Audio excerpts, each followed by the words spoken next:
All right, it's 11:10 from Radio Pasto. This is Hosseini, still with you, dear listeners, for the 14th episode of Restart and our interpretation of a poem by Rumi. We're discussing Shariat and the Path, Tariqat, with the main theme of the donkey-fucked martyr. The whole point of the poem we read last week in one line is this. The poem talks about a handmaiden. You understood the subject completely. This handmaiden was doing something, and the lady of the house, without understanding the situation and without the handmaiden's permission, goes and performs the same act based on her own thinking. In a nutshell, that's the story, and then the lady of the house dies. The bottom line is this. Any cleric from any religion who tries to move from the path of religious law to the mystical path without a guide, because Rumi says, nothing can kill the ego but the shadow of the peer. Hold fast to the hem of that ego slayer. Rumi says if any mullah enters the contemplation of the path without permission, his only salvation is to be raped by a donkey. This is the conceptual message of Rumi's statement.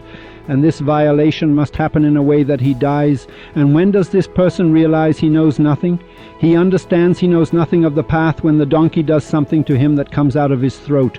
He learns it the hard way. It's very harsh. This is Rumi, folks.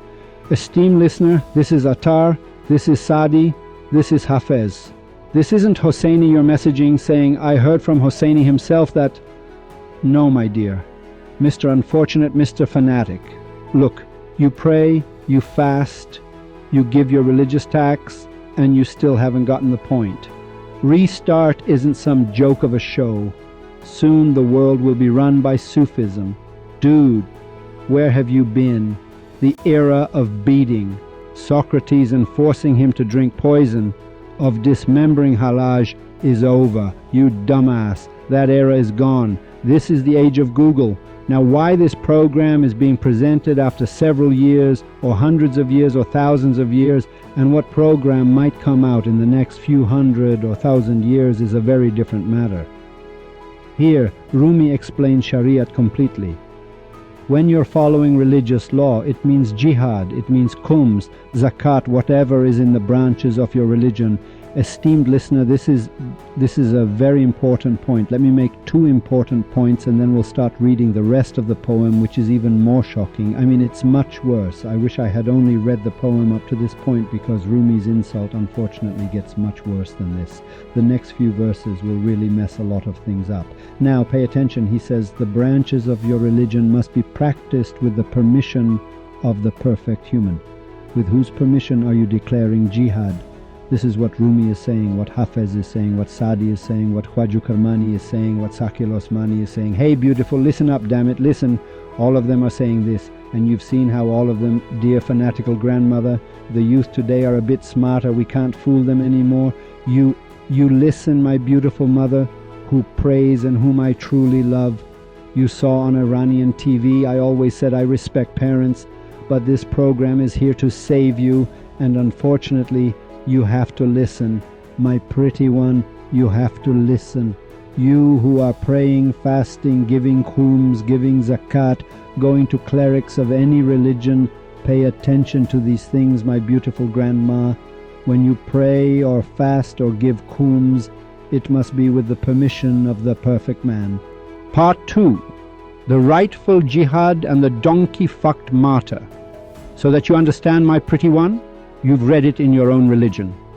For instance, in a previous era you yourself say that Ali was in a conflict.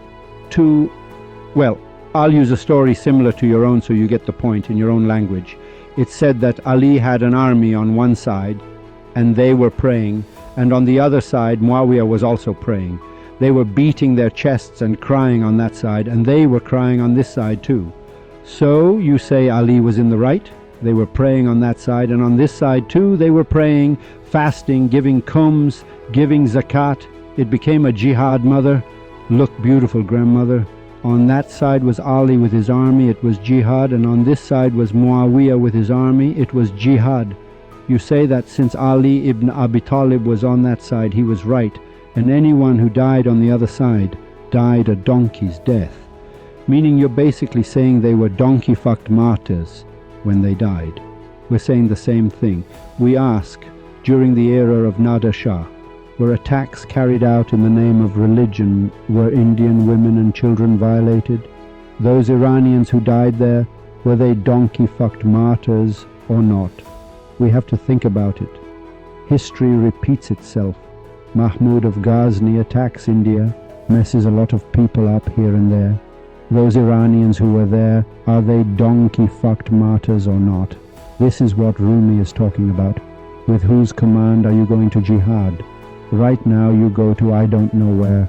Now Iranians go to some country to fight whatever. This jihad, who gave the order for this jihad? The perfect man. Listen, you're saying it yourself, I'm not saying anything. Mr. Christian, you say Judah saw this, saw that, saw Moses. Moses would go and pray, and that Pharaoh would also pray. Don't think Pharaoh, listeners, Pharaoh, we even aired a show about him on Monoto, some dumbass did. Pharaoh prayed too. You say Moses, who fled and saved his people, was a good man and the others were donkey-fucked martyrs. Well, it's logical, isn't it? If it's logical, you have to listen now too. Why do you think these martyrs only belong to that previous era? It's about you, your era. Right now, as you're listening to this program, what about you? Where are you giving your money? Where are you waging jihad? Where are you commanding good? To command good, you first need to know the commander of good. For you to tell a girl, for example, pull your headscarf forward, the only way is for you to have seen God, who gave you this message to pull the headscarf forward. Now, grandmother, you who are praying, you walk down the street and someone is slapping someone else. Of course, it's not like this in Iran. In Japan, they slap people. Pull your scarf forward, fix your scarf. As you're passing by, you only have two options. Either you have to ask him, by whose order are you giving this command? If he says the perfect man, say, yes, sir. By whose order? Which cleric? If, God forbid, may we all be struck dumb, you're giving it on the order of Makarim Shirazi, and I have the utmost respect for him. Whoever he sends forth is a donkey-fucked martyr. Dude, he never even said, I have come from God. My beautiful grandmother, you're 98 years old, you're praying, and I love you. He never said he came from God. He went into Sharia, went to a college, a university called Fayziye in Qom, and he's studying there, mother, for money. He's studying for money, and he has a right to, poor guy. A mechanic makes money, he wants to make money too. This is the whole story of Rumi. He's saying, are you meddling in the affairs of Shariat, you dumbass? You get on the pulpit and advise people? Ugh! And then the mystics, Urafa, of that same era, put out the phrase that monkeys climb the pulpit. Have you forgotten? You think that's in the past? Yeah, back in Ali's time they said monkeys climb the pulpits. Idiot. It means right now too. Right now on this pulpit. The guy who gets up there must either be from the perfect man. Rumi says, whose donkey am I? I'm all about booze and this nonsense. Mother, I'm like you. Don't think I'm different. I'm after kissing this one and taking that money just to make some cash. And for no good reason, I left my money and position in Iran and came here. Now I have to go suck up to people to get my money back. I'm after this. I'm just like you. Part 3. The two choices and the trap of dogma. Rumi says you have two options. As Obama said, I've only put two options on the table. Either you must listen to the neighborhood mullah, or listen to Hafez, Rumi, Saadi, Bayazid Bastami, Khwaja Kermani, Saqil Isfahani, Attar, Abdul Rahman Jami, go on up, Ferdowsi, Khayyam, Baba Tahir Hamedani, go to the other side, Socrates, Tolstoy, Nietzsche, Anton Chekhov, René Descartes. You have to listen to these people, mother. If you curse this program, my beautiful grandmother, you are cursing 1,000 great people that Iranians suck up today and night. You're not just cursing Hosseini because Hosseini is just relaying their words. Pretty one, you're cursing everyone. So you preferred your neighborhood mullah, you preferred your neighborhood priest, you preferred your Zoroastrian cleric, you preferred the temple, you preferred the rabbi over the great figures of history. Behind this program are 1,000 great people of Sufism and mysticism. Dude, Tolstoy is behind this program. You chose option 2. You say, my mullah told me that if I come to the mosque, I will see something. We say, Rumi says, ask him if this person who goes to the mosque without having become a master himself sees anything or not. Before you did anything, prayed, went to church, whatever you did before this restart program, by God, it's fine. But after restart has been broadcast, you are obligated to see that at the moment you are dying, you are not a donkey-fucked martyr like Hosseini without understanding why. This is the question of restart. You have to go and ask the clergy of whatever religion you currently follow. Sir, Hosseini says, in this church, do I see anything or not? Well, if you see Jesus in the church, you are not the target of this program. But if you don't, you have to come and listen to this program. And just listening is not enough. You know when? When you have a toothache, you're preoccupied with finding a dentist. If you truly have that inner preoccupation, every morning when I come on, when I log into Radio Pasto, I should see 5,500 of you here crying. That's preoccupation. You don't have a preoccupation with the perfect man. You don't have a preoccupation with seeing a UFO. You have no preoccupation at all. You're just, this is how it is. Mentally it seems the perfect man. One of the listeners asked, is the perfect man inside or outside? You said everything is what but within. The whole universe is within you. The perfect man is both inside and outside. This is one of the secrets. Why have the world's clergy been trying for thousands of years to keep you from understanding this? What is restart saying? Pay attention. It's like asking, is a girlfriend making love, kissing, inside or outside? Your question is like that. Look, a person reaches puberty at 14 to 15. I want to explain the perfect man to you in one line. Then I'll get to the story in the poem. When you reach puberty, why is it that for boys and girls under 14, seeing a woman makes no difference to them? Because their testosterone gland, this force of lust, hasn't kicked in yet. When this power starts working, the girls outside are no longer the same girls he saw 10 years ago. Every one of them is a peach to him. So this kid, as long as the gland inside him, meaning he doesn't understand lust, Layla within himself has no problem. But when this gland starts working, now he looks for Layla outside. Any old hag that passes by, he sees Layla. So first the inner gland activates, the force of lust is created, then you search outside. The gland of the perfect man is in you. First, this gland of yours has to get a kick. When you reach a certain age or ask yourself, I'm going to pray for God's sake. What if Hosseini is right? I never see God. Hosseini says if you don't see God, your prayer is invalid. Then I go and read the hadith. It says, prayer is the ascension of the believer. Ascension, dude, it means you have to go straight up into the air with your body. Then we look at the poetry of Rumi, Attar, and Hafez and see they all say we are seeing God, otherwise we wouldn't pray. This gland has to crystallize within you.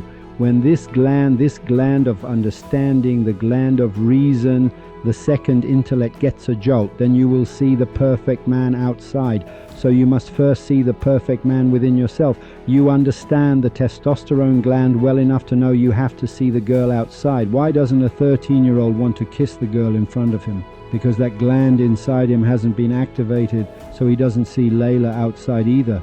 To see the real Layla outside, the Layla within, the perfect man, must also be stirred. So, that's the answer to your question. Part 4. Rumi's poetic assault on the uninitiated. It's a totem, dude. Rumi shatters this structure in this poem. The story of the handmaiden, section, 59 of the Masnavi, book 5. We read up to the point where I stopped and said what comes next is important. We read up to the point where, yes, the lady came and died, became a martyr of the thing. Now from here on, Rumi explains in 5 lines, which I read a bit of, but then last week it got mixed up. He says, you want to get things done without a master, you'll ignorantly lose your life. He's explaining the importance of a master. He says, when you want to do such a foolish thing, make such a move and all that, without going to a master, you will give your life ignorantly. O you who stole from me an incomplete knowledge, weren't you ashamed to ask about the state of the trap? Weren't you ashamed to ask me to teach you? You put a 6-meter long thing on your head. Are you really ashamed to go and ask the people of Sufism and mysticism to fall at their feet? Sir, help me. Sir, save me. Why? Because you're full of arrogant air, dude. Let go of that arrogant air. Because you see yourself as big. You know why? Yeah. The night before last, someone messaged on Facebook, Mr. Hosseini, you're a showman, not a theologian. I said, oh, Moses was a shepherd, dude. If it's about profession, Moses was a shepherd. How did he become a prophet? Muhammad was a merchant. How did he become what he was? Listen, it's not about the job. Religion is internal. You have it too, my pretty one. Now you say I can't become a peer? Well, you can't become a prophet either. I don't even want to get into this debate, because in episode 44 and so on, I'll stick my finger in your eye so it stays in your memory for 330 years. We haven't gotten to that space yet. Yes. Now this is related to religion. It's related to this. The testosterone gland. Why did my cousin's son, the boy, who was doing nothing the night before last, go and kiss the neighbor's daughter tonight? The gland got a jolt, dude. If your gland gets a jolt, you'll kiss me too. You'll understand everything. Your gland hasn't been jolted. You're after money, food, and work, what animals do. What do? Whatever animals do, we're doing the same. Nothing? I'm the same way. When it gets jolted, it sees. Then he says, like a bird that sees the grain, and in its joy, the rope has not yet fallen around its neck. Eat less grain, don't pick at this bait. Now he's talking about the grain and the bird. He says, so that by eating the grain you don't fall into the trap. This is what knowledge and contentment do, and peace. Now he's making an analogy. Aha! It's getting a little slow here. He says this clergy that meddles in Shariat, issuing fatwas about jihad and commanding good and forbidding evil, they are like these foolish birds that are after grain. Now he asks, what's the way to catch a bird? You scatter a few grains, you place the trap in the corner. The bird eats the first grain, eats the second, eats the third, eats the fourth, and falls into the trap. He says this fool sees exactly this grain and is really after the grain. Because if it's not after the grain, the bird won't fall into the trap. It doesn't know what the fowler is doing. The wise eats blessings from the world, not sorrow. The ignorant are left deprived in regret, meaning regret.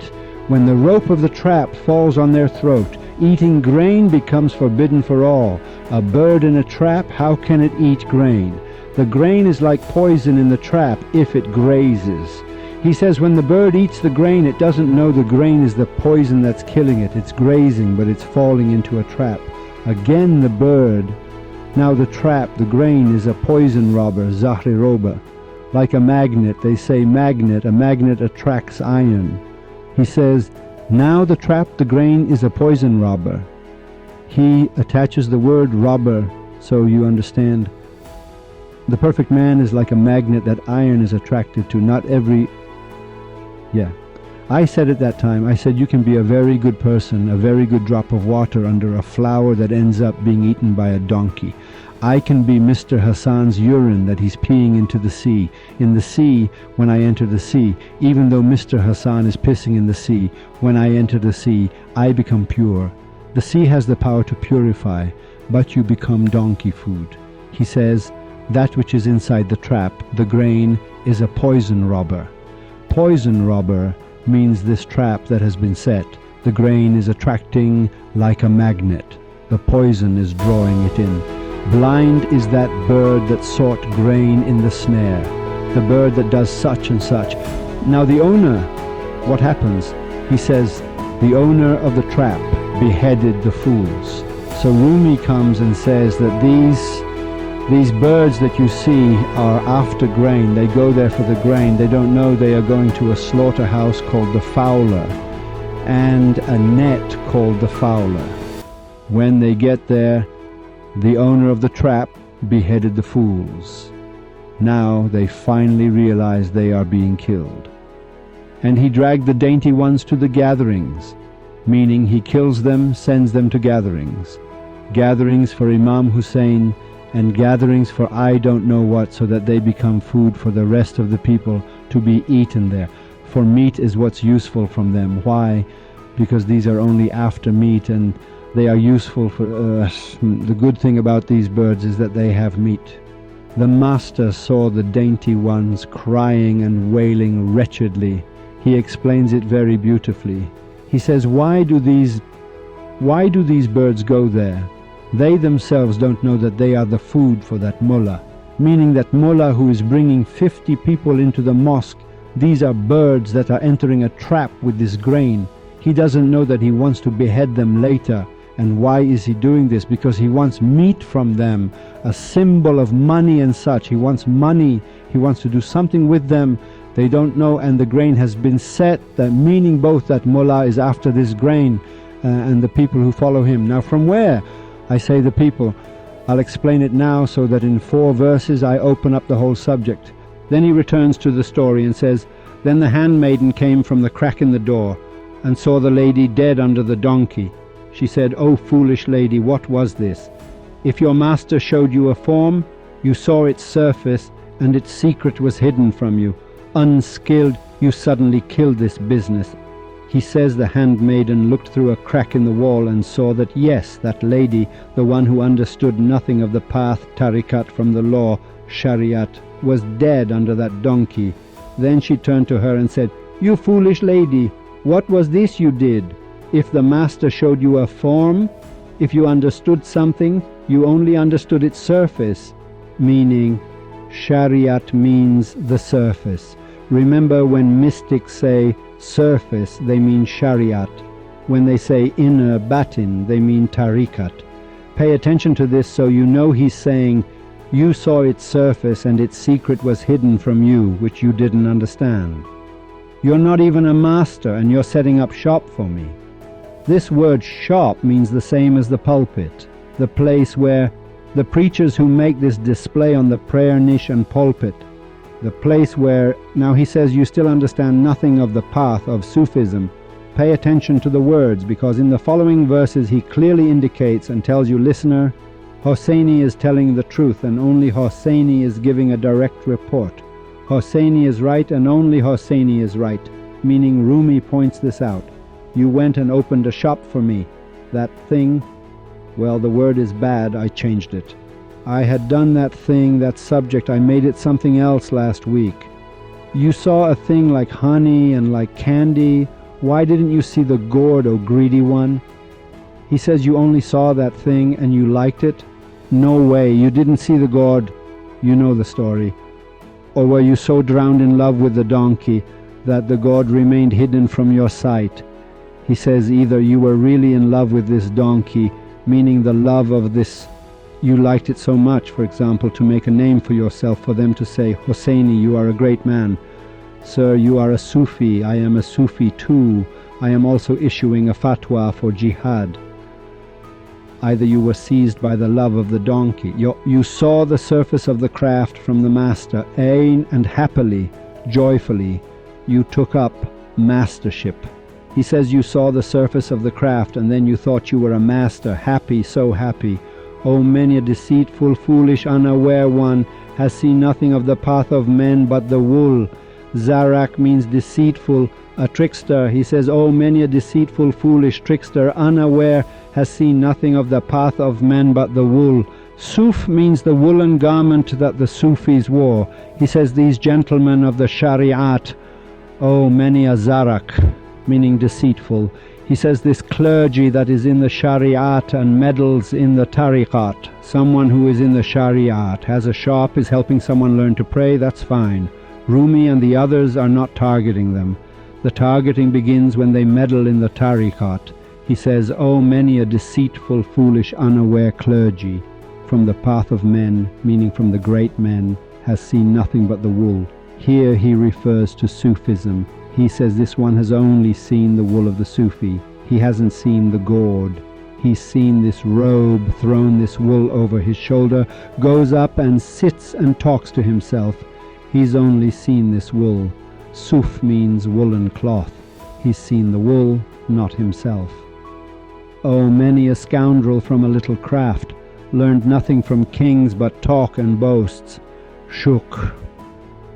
Rumi makes such a reference. Really, you shouldn't just kiss his cheek. Sometimes you really have to bite Rumi's cheek. I mean, you have to bite it. You see, sometimes a kiss just doesn't solve it. He then refers to the world's clergy as shukan. Shukan means those who are bath attendants, those who in the old days would show off their grime, showing the dirt, meaning the attitude. It gives this concept of shukan, grime scrubbers. He says, oh, many a scoundrel from a little profession, the job he has, a bath attendant.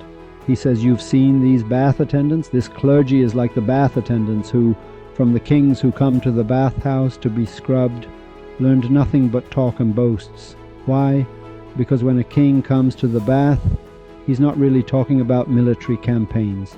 He's talking about the same, he says bravo, and they joke around. What does a king really do in a bath that makes the bath attendant think he knows so much about kingship? He doesn't know the king. Before this was leading armies. Now he has come to have his grime scrubbed off. Then he jokes a bit, chats, does this and that, boasts. Then other problems arise. Part 5. The final assault and the call to awaken. Now this verse, he says, from here he begins the attack in 5 verses. He says this clergy, the Shariati clergy who create websites like Rasekun and spout this bullshit about the people of Sufism and mysticism, their job is that of a bath attendant. They scrub you, they powder your body. From that mystic who is a king, they've heard a few things. They come to the pulpit, tell jokes, read from anecdote collections. He says, the motherfucking insults in the Fezia seminary of Qom about what I want to start with next week. This is very shocking. In the Fezia of Qom, he says, sir, do not read these poems. A few people are forbidden, haram, like Hafez. Then he himself comes and says, open the eye of the heart so you may see the soul, so you may see that which is unseen. Meaning he reads the poetry of Hafez and Saadi and Rumi and then gives a motherfucking insult to Saadi and Hafez and Rumi. Look at where this country is. Look at where the world is. Look at where the world is. He reads William Shakespeare's poetry and then insults him. Mendel for the crime of mixing plants, which was for medicine, to understand from a botanical perspective, for the crime of the unlawful marriage of 2 plants, meaning he had grafted an onion to an apple and grafted it to a pear, for the crime of grafting an apple to a pear, that they were not permissible for each other and their fruit was a bastard. They were about to kill him, a mystic named Mendel, Mendeleev the same. Now, so you don't make a mistake, he explains in the next verse, saying, each one holds a staff in his hand, claiming, I am Moses. He blows upon the fools, claiming, I am Jesus. He says the donkey-fucked martyr is this very Shariati mullah. Each of them has a staff in their palm for themselves that I am Moses. What does that mean? It means he's saying, yes, sir, this story is about religions. This story is about the Shariati clergy of religions, not the clergy within religions who he comes and says, for example, sir, he reads 4 verses, says 4 words from Jesus, that's fine. But when you go and talk to him, you say, did you listen? He says, listen, bravo, listen to Hosseini's program, it's important. He doesn't say, Khan, it's forbidden, don't listen. What does Saadi say? He's talking about them. He says these people each have a staff in their hand. Another one is like these fools, he blows on the fools. Now from here, the supporters of these people who make websites like Rasekun for themselves, he declares their supporters to be fools, imbeciles and ignorant. From here, he turns the insult back to Hosseini, Rumi. Now let me read this then. Each one holds a staff in his hand, claiming I am Moses. He blows upon the fools, claiming I am Jesus. Oh, woe from that day when the truth of the truthful demands from you the touchstone of trial. He says, fear the day when Sufism, the mystic, wants to rub the touchstone, the test stone on you. Then you'll understand that you are fool's gold. then you'll understand that all this time you've been going to the mosque and crying about Hussein ibn Ali.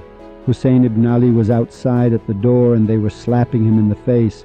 Then you'll understand where you're holding your morning rituals. He says that's when you'll understand, when the touchstone comes into play, when the truthful ones, the mystics, come and do this, then you'll understand. Finally, ask the master about the rest. He says, go now and ask the master these questions for these answers. Or are all the greedy ones blind and mute bears? Curs also means mute, dumb, deaf, just talking nonsense. You sought from all, yet you remained behind all. The lords of the wolves are these foolish flocks. He says, Rumi, it's true what you're saying. Before you, Attar said it, Sadi said it. After you, Hafez will say it, Jami said it, Abd al-Rahman Jami said it, Kasai said it, my dear sir. Ubaid Zakani said it, Rumi, poor Ferdowsi said it, Khayyam said it, Baba Tahir said it, Rumi, they all said it. But don't be upset, because the lords of the wolves are this foolish flock, meaning these people, some people of course, the people of the world aren't like this anymore. Just me and my family, he means us. He says this Hosseini family, they are a foolish flock.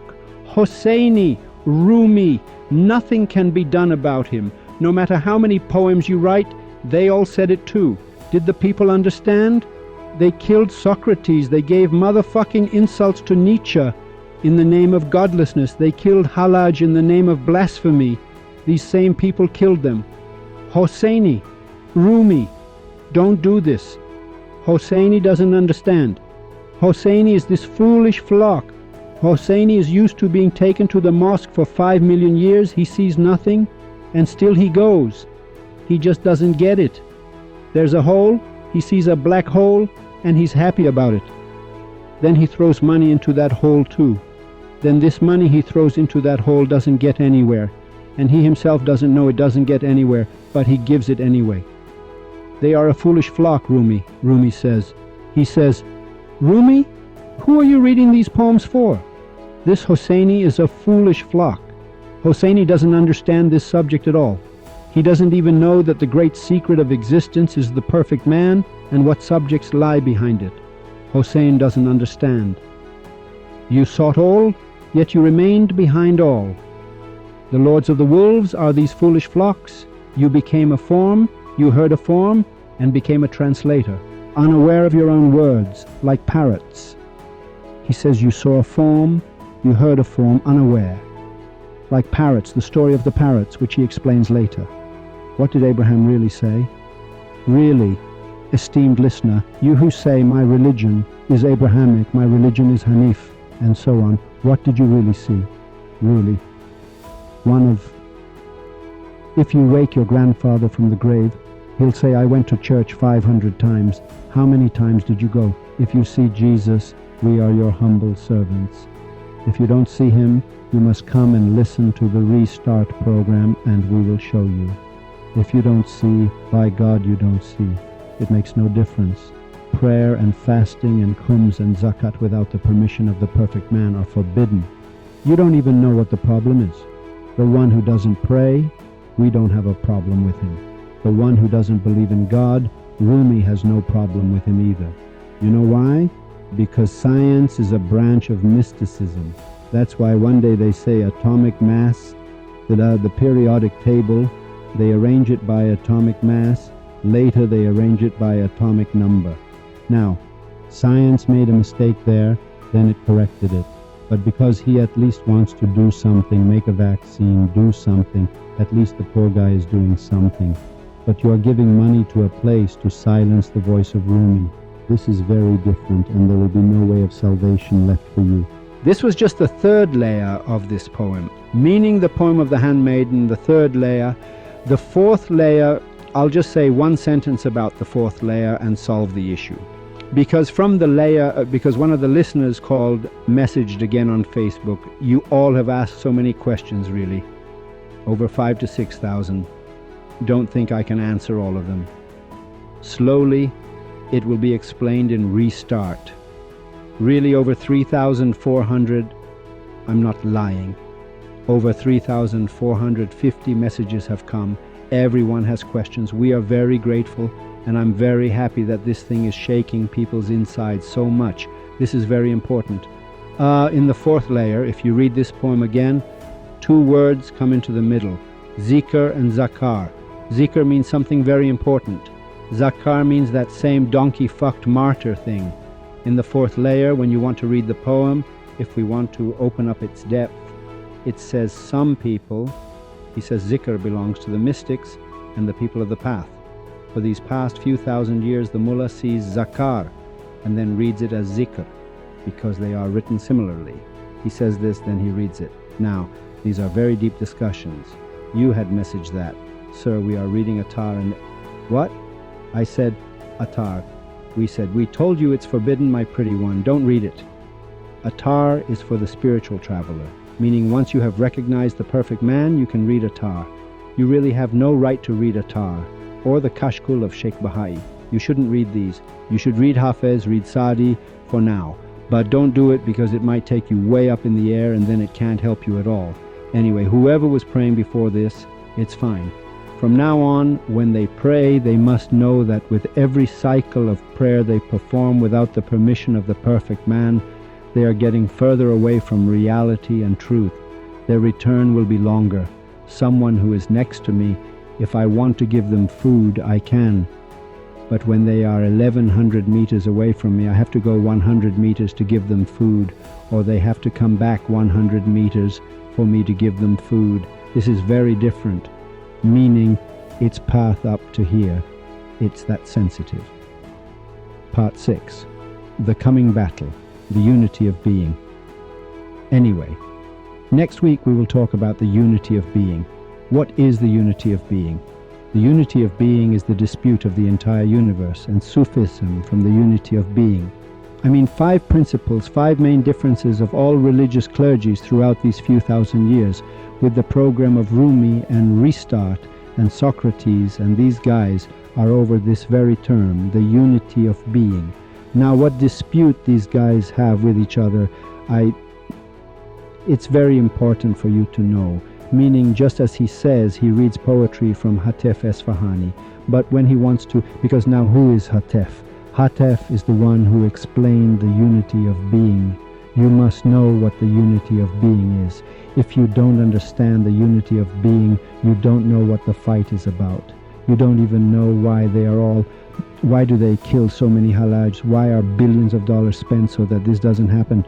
One of these 5 main pillars of the dispute between the mystics and the people of Sufism and these guys is over this very term, the unity of being, which I want to start with Hafez's poetry next week, so you know that it's not just Sadi and Hafez and Rumi who give motherfucking insults.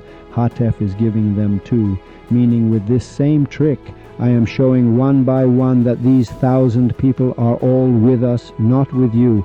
This is a very important point.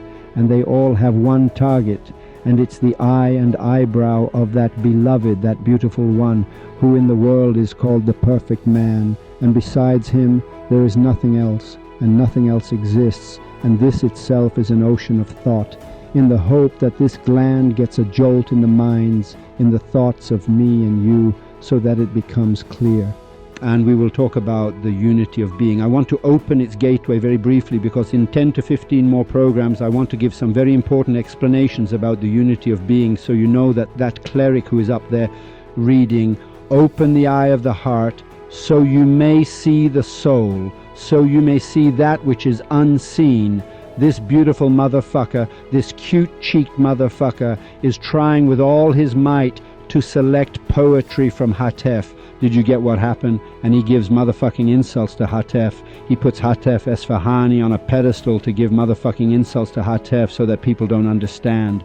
Then he tells all the clergy, sirs, be careful, whoever you see who believes in the unity of being, kill him. And the next verse which says, if you split the heart of any atom, you will see a sun within it. These were the 2 verses that were removed from Rumi, and now this new perspective.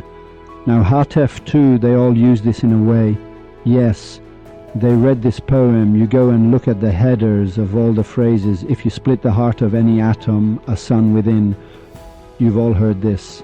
This is Hafez. What is the first lesson of the Fezia seminary, the Fezia of Qom? Kill Hafez, component placement. Hafez is forbidden. Zrение.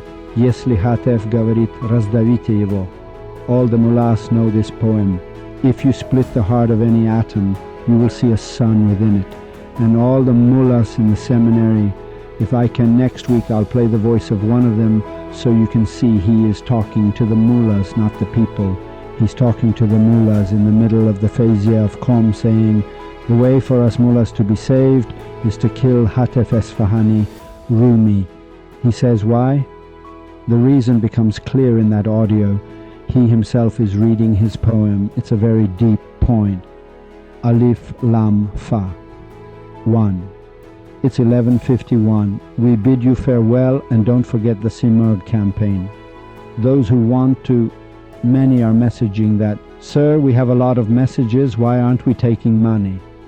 We're not supposed to take money now. We are adding our companions to Gmail, to email, to Facebook. We are not supposed to take money at all.